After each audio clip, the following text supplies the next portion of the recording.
Hi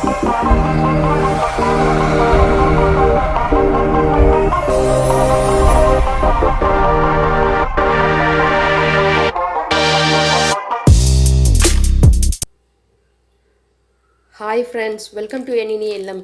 இன்றைக்கி வீடியோவில் என்ன பார்க்க போகிறோன்னா, இட்லி தோசைக்கெலாம் நம்ம ஊற்றி சாப்பிட்ற மாதிரி ஒரு ஹோட்டல் ஸ்டைலில் டிஃபன் சாம்பார் தான் பார்க்க போகிறோம். ரொம்ப ஈஸியாக குயிக்காக ஒரு 10 மினிட்ஸில் பண்ணிடலாம். வீடியோக்குள்ளே போகிறதுக்கு முன்னாடி நீங்கள் இப்போ தான் ஃபஸ்ட் டைம் நம்ம சேனலை பார்க்குறீங்கன்னா சேனலை சப்ஸ்கிரைப் பண்ணிக்கோங்க. கூடவே பக்கத்தில் இருக்க பெல் சிம்பிளை கிளிக் பண்ணி அதில் ஆல்ன்ற ஆப்ஷனை கிளிக் பண்ணுங்கள். அப்போ தான் நான் நியூ வீடியோஸ் போட்டால் உங்களுக்கு நோட்டிஃபிகேஷனாக வரும். வாங்க இப்போ நம்ம வீடியோக்குள்ளே போயிடலாம். இப்போது நான் சாம்பார் வைக்கிறதுக்காக 1 கப் அளவுக்கு துவரம் பருப்பை நல்லா கழுவிட்டு சேர்த்துருக்கேன்.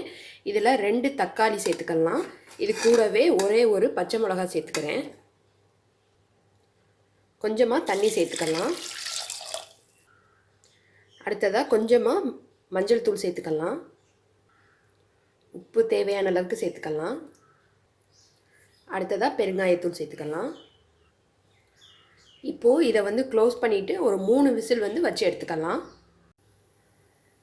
நமக்கு பருப்பு விசில் வரட்டும். அதுக்குள்ளே நம்ம சாம்பாருக்கு ஒரு மசாலா ரெடி பண்ணிக்கலாம். 1 ஸ்பூன் அளவுக்கு நான் மல்லி சேர்த்துக்கிறேன். 1/4 ஸ்பூன் அளவுக்கு வெந்தயம், 1/2 டீஸ்பூன் அளவுக்கு ஜீரகம் சேர்த்துக்கலாம். இது கூடவே 2 காஞ்ச மிளகாய் சேர்த்துக்கிறேன். நீங்கள் காரம் அதிகமாக வேணும்னா 4 சேர்த்துக்கலாம். இதை இப்போ நல்லா மணம் வர்ற அளவுக்கு கரிஞ்சிடாமல் லைட்டாக ரோஸ்ட் பண்ணி எடுத்துக்கோங்க. இது இப்போ நல்லா வறுப்பட்டுருச்சு. இதை ஆறிட்டு மிக்ஸி ஜாரில் போட்டு பவுடராக்கி எடுத்துக்கலாம். நம்ம வறுத்து வச்சுருந்தது எல்லாத்தையும் இந்த மாதிரி பவுடராக்கி எடுத்தாச்சு. பருப்பு நல்லா 3 விசில் விட்டு வந்துருச்சு. இதை நல்லா இந்த மாதிரி ஒரு கரண்டி வச்சு நல்லா மசிச்சு விட்டுக்கலாம்.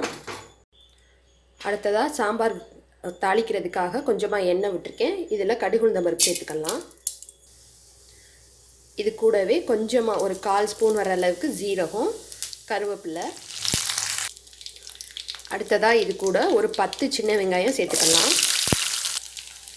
இப்போது வெங்காயம் வதங்கிடுச்சு. இது கூட நம்ம வேக வச்சு எடுத்து வச்சுருக்க பருப்பை சேர்த்துடலாம். நம்ம பருப்பு சேர்த்து ஒரு கொதி இந்த மாதிரி வந்த பிறகு நம்ம ஃப்ரெஷ்ஷாக அரைச்சி வச்சுருக்க அந்த பவுடரை நான் 1 ஸ்பூன் அளவுக்கு சேர்த்துக்கிறேன். மீதி பவுடரை எடுத்து நீங்கள் ஸ்டோர் பண்ணிக்கலாம். அடுத்து சாம்பார் வைக்கையில் நம்ம யூஸ் பண்ணிக்கலாம். இப்போ அதை நல்லா மிக்ஸ் பண்ணிக்கலாம். கொஞ்சமாக தண்ணி சேர்த்துருக்கேன். இதில் இப்போ கொஞ்சமாக உப்பு சேர்த்துக்கலாம். அப்போ நம்ம பருப்புக்கு மட்டும் சேர்த்துருந்தோம். சேர்த்துட்டு இப்போ அது ஒரு 5 நிமிஷத்துக்கு நல்லா கொதிக்கட்டும்.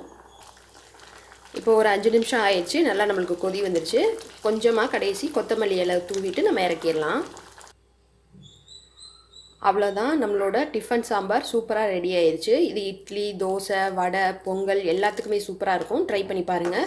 வீடியோ பிடிச்சிருந்தா லைக் பண்ணி ஷேர் பண்ணுங்கள். மறக்காமல் நம்ம சேனலை சப்ஸ்கிரைப் பண்ணி வச்சுக்கோங்க. Thank you friends.